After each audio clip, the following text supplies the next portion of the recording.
Companhia Sacoms Energia LDA halau obrigação de cumprir contrato com o governo a fornecer mina diesel toneladas hat no Loresing hat ba Central Elétrica Betano.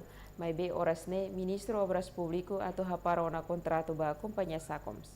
E sexto governo constitucional lihusi ex-ministro Obras Públicos Gastão Souza lo que concurso público atau fornece mina ba Central Elétrica ma Companhia Etomais ho Sacoms. Companhia Etomais mak fornece mina ba Central Elétrica Hera, no Sacoms fornece mina ba Central Elétrica Betano. A decisão deve ma governo foti significa Companhia Etomais sai no dar companhia único de fornece mina ba Central Hera inclui Betano. Realidade ini hamusu preocupação husi deputado bancada Fretilin e Parlamento Nacional inclui presidente grupo Sacoms Abilio Araújo.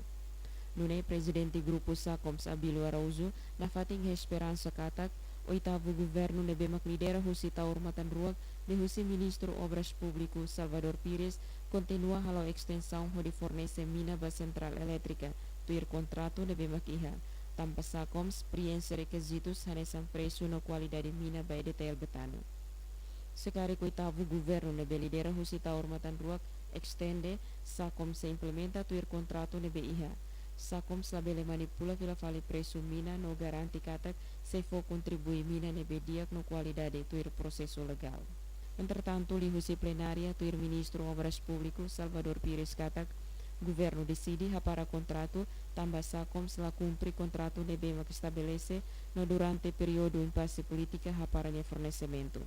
Me afirma, Companhia Etomais continua halau tuir contrato, não consegue convencer governo atau continua halau parceiro, também mak husi oin ba oin, Ministério Obras Público se hanuing hela atau halau tenderização fong.